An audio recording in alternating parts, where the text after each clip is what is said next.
Welcome back to Open Line. We are here with Dr. Reavis Mitchell, history professor from Fisk University, also chair of the State Historical Commission, where he served on that commission for 20 years.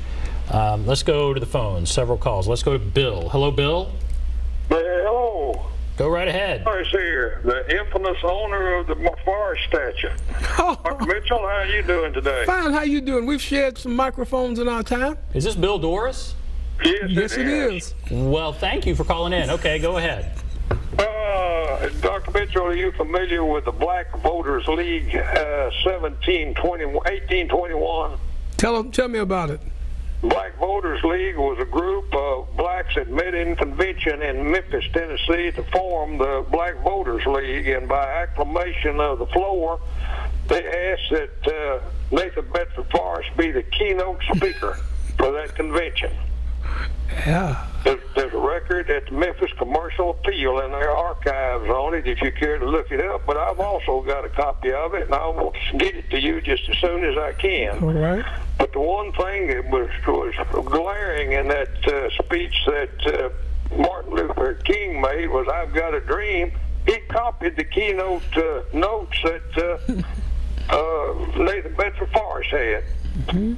So, frank business, I think he plagiarized that speech. It was great he made, but the bottom line of it was he really didn't write that speech. Do you think it's important, Bill Doris, do you think it's important that he had this transformation for his statue to remain? Absolutely. You think that is important? In other words, if he didn't, then his statue should come down.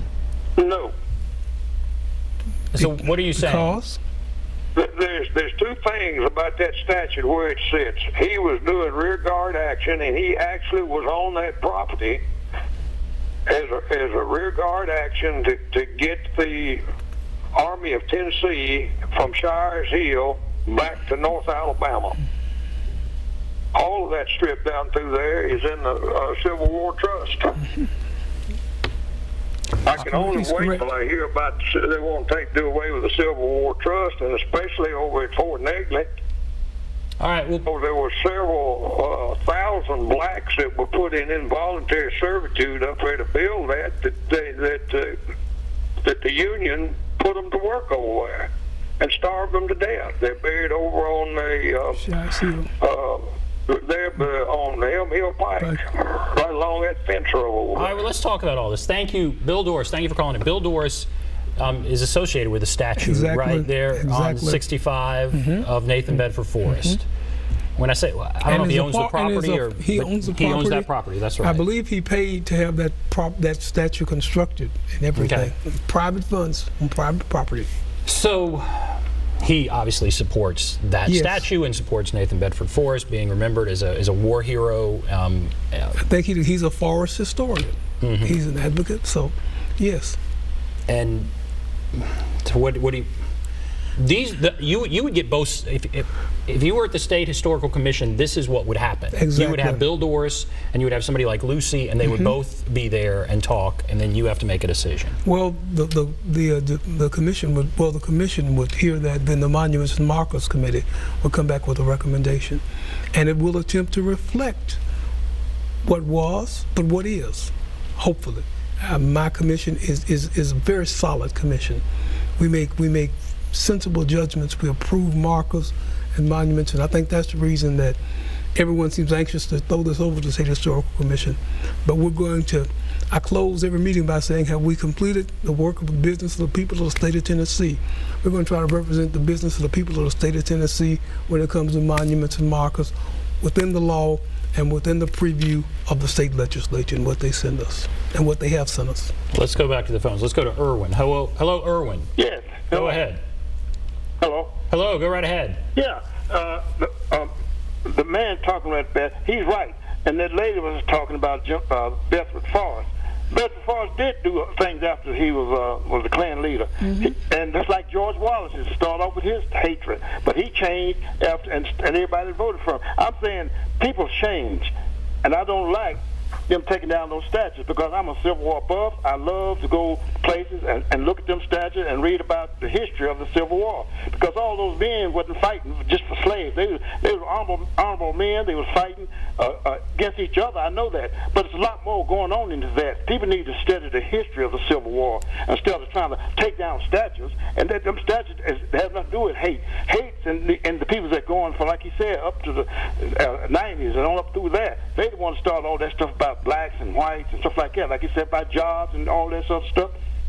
I mean, I can go on and on and on. It's a whole lot of things that people need to understand about the Civil War. And I've read a lot, and I've been around monuments and Chickamaugas and stuff like that, read a lot about Civil War. The men wasn't dying for hate, they were dying for their properties, like he said a while ago. Them men, like if you go to a war, we have to go to war. If they draft you go to war, and you to get put out of the country, you have to be dedicated to your country or your side. All right, let's talk about that. Or your region. Right. And it was a regional war. It was North against the South. The slave issue is caught up in that. But I always tell people, slavery was not the cause of the Civil War. Freedom in the end of slavery was the great outcome of the Civil War. The Civil War was caused by a divided political system, a North and a South, and political leaders weren't willing to step back. The South understood that there weren't going to be more slave states. As the country expanded into the West, they were going to be slave-free states, and they were going to lose their position of control, equality within the National Congress. We tried to compromise. We tried to cut Missouri half in two to keep a balance, but it was going to disappear. So Southern political leaders took the South. John C. Calhoun from South Carolina led the way to succession, to leave. The South chose to leave. The people in the South are caught up in this. And I can be quite honest, the white people and the black people in the South are caught up in this. You know, I often tell folks as a social scientist, being in slavery was like being in a dysfunctional family. African Americans were caught up in a dysfunctional system, but it was the only system they knew. They didn't know that, you know, but even they were, by their white masters and the whites that came in, were fearful of the North. It was a sectional war. It was. And the last caller represents so many people who say they are Civil War buffs, they are Civil War enthusiasts. They look at the war from the military aspects. They don't say, I'm a slavery enthusiast. Unfortunately, you can't separate the South from slavery. But as I like to tell people, and the research shows, most Southern whites did not own slaves.